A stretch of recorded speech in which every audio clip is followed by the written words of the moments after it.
দর্শক, যেমনটি সংবাদ সংযোগের শুরুতে জানাচ্ছিলাম যে কক্সবাজারের বিভিন্ন বন্যা দুর্গত এলাকা ঘুরে সেখানে ক্ষতিগ্রস্তদের মাঝে ত্রাণ বিতরণ করছেন স্বরাষ্ট্রমন্ত্রী সালাউদ্দিন আহমেদ। আমরা সরাসরি সেখানে যাব। সহকর্মী মোহাম্মদ হোসাইন আছেন সেখানে। হোসেন, এই মুহূর্তে স্বরাষ্ট্রমন্ত্রী কি কার্যক্রম দেখছেন জানাবেন। মৌটুসি টানা 9 দিনের ভারী বর্ষণ পাহাড়ি ঢলে এই পেকুয়া চৌখুরী এবং মাতামুহুরী উপজেলা বিস্তীর্ণ এলাকা তলিয়ে গেছে। সরকারি কাজে ব্যস্ত থাকার কারণে তিনি স্বরাষ্ট্রমন্ত্রী এই অঞ্চলের সংসদ সদস্য পেকুয়া চৌখুরী 1 আসনের সংসদ সদস্য তিনি আসতে পারেননি। গতকালকে তিনি কক্সবাজারে এসেছেন এবং গতকালকে সারাদিন চৌখুরিয়ার বিভিন্ন ক্ষতিগ্রস্ত এলাকা পরিদর্শন করেছেন। আজকের দিনে পেকুয়া এবং মাতামুহুরী উপজেলা সারাদিন বন্যায় ক্ষতিগ্রস্ত এলাকা পরিদর্শন করবেন এবং ত্রাণ বিতরণ করবেন। তিনি আমাদের সাথে আছেন। মাননীয় মন্ত্রী, আমরা একটু লাইভে আছি, একটু জানতে চাইবো আসলে এই যে ক্ষতিগ্রস্ত এলাকা পুনর্বাসনে সরকার কি করছে। আমরা সরকারিভাবে বন্যায় ক্ষতিগ্রস্ত মানুষের পাশে আছি। যে সমস্ত মানুষের ঘরবাড়ি ক্ষয়গ্রস্ত হয়েছে তাদেরকে যথাসাধ্য গৃহ নির্মাণ সামগ্রী সহ অন্যান্য খাদ্যদ্রব্য দিয়ে সহায়তা করার চেষ্টা করছি। শুধু সরকারিভাবে না, বেসরকারি সংস্থা এবং অন্যান্য যারা সাহায্য সহযোগিতা করে বিত্তবান মানুষ সমাজে, তারা সবাই এগিয়ে এসছে।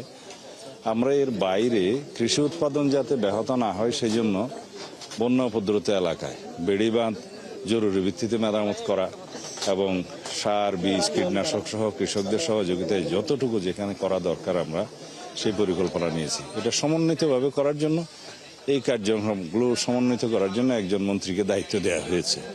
এখানে চট্টগ্রাম বিভাগে একজন মন্ত্রী দায়িত্বপ্রাপ্ত আছেন, যিনি অনিন্দ্য ইসলাম অমিত, জ্বালানি ও বিদ্যুৎ প্রতিমন্ত্রী। তিনি সমন্বয় সাধন করছেন প্রশাসনের কর্মকর্তাদের নিয়ে। তিনি প্রতিনিয়ত মাঠ পর্যায়ে জরিপের ফলাফল নিয়ে কথা বলছেন এবং ত্রাণ বিতরণ সমন্বয় করছেন। আমি আমার নির্বাচনী এলাকা হিসেবে আমাদের এলাকায় যেগুলো রাস্তাঘাট নষ্ট হয়েছে, বেড়িবাঁধ নষ্ট হয়েছে, এগুলো পরিদর্শন করে জরুরি ভিত্তিতে মেরামতের ব্যবস্থা নিচ্ছি এবং যারা ক্ষতিগ্রস্ত মানুষ তাদেরকে যথাসাধ্য সম্ভব সরকারিভাবেও বেসরকারিভাবেও নিজস্ব উদ্যোগে সাহায্য করার চেষ্টা করছি যেখানে যা করার দরকার। আমাদের জন্য খুব বেশি জরুরি হচ্ছে যাতে সামনে কৃষি মৌসুমে কৃষি উৎপাদনটা ব্যাহত না হয়। পেকুয়া চৌখুরিয়া মানুষের বলতে গেলে যে দুঃখ বা মরণ ফাঁদ বেড়িবাঁধ নির্মাণ, এটি আপনার নির্বাচনের প্রতিশ্রুতির অংশ ছিল। এখানকার মানুষের একমাত্র দাবি, কারণ প্রাকৃতিক দুর্যোগ আমরা ঘন ঘনই এই বিষয়গুলো ঘটতে যাবে, সেক্ষেত্রে অগ্রাধিকারের ভিত্তিতে টেকসই বেড়িবাঁধ নির্মাণের পরিকল্পনা আমাদের আছে। আমরা ক্রমান্বয়ে সেগুলো করব এবং বেড়িবাঁধের অভ্যন্তরে খালের যেগুলো মুখ যেগুলো বন্ধ হয়ে আছে এবং যেগুলোর মুখে সুইচ গেট আছে, এগুলো ক্ষেত্রমতে নির্মাণ করা, মেরামত করা, সংস্কার করে যাতে ভিতরের পানিটা দ্রুত নিষ্কাশন হয় সে ব্যবস্থা করা এবং উল্টাভাবে শুষ্ক মৌসুমের সময় যাতে লবণাক্ত পানি না ঢুকতে পারে সেই ব্যবস্থা করা। তা আমরা পানি উন্নয়ন বোর্ডের সাথে বসেছি, এখানে সুইচ গেট ব্যবস্থাপনাটার নতুন নির্দেশনা আমরা দিচ্ছি যাতে স্থানীয় প্রশাসন, উপজেলা নির্বাহী কর্মকর্তার নেতৃত্বে স্থানীয় চেয়ারম্যান মেম্বাররা তারা এটা সমন্বিতভাবে সেই স্লুইস গেট ব্যবস্থাপনা করবে যাতে আগের যে ম্যানেজমেন্ট কমিটি বা লিজ প্রথা এগুলো যেন বন্ধ হয়। কারণ তার মাধ্যমে এই স্লুইস গেটগুলো আসলে অপব্যবহার হচ্ছে।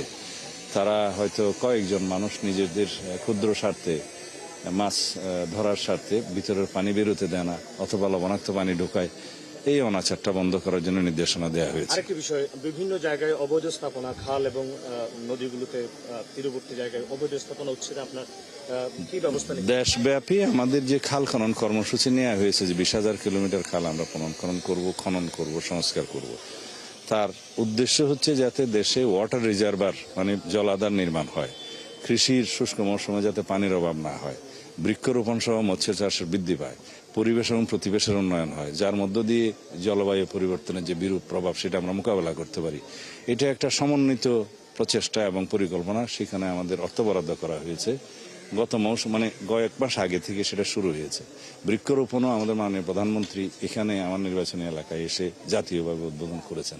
এগুলো সবই সমন্বিত প্রক্রিয়া। খাল খনন, সংস্কার, পুনঃখনন, বৃক্ষরোপণ, মৎস্য চাষ এবং এর মধ্য দিয়ে জলাধার নির্মাণ, শুষ্ক মৌসুমে উৎপাদন বৃদ্ধি এবং বর্ষা মৌসুমে যাতে জল নিষ্কাশন হয়, পানি নিষ্কাশনের মধ্য দিয়ে যাতে জলাবদ্ধতা কমে যায় বা বন্যা পানি দ্রুত নেমে যায়, এগুলো সবই সমন্বিত প্রক্রিয়া হিসেবে আমরা গ্রহণ করেছি এবং এর মধ্যে অর্থ বরাদ্দ আছে, পরিকল্পনাও আছে, প্রকল্পও আছে।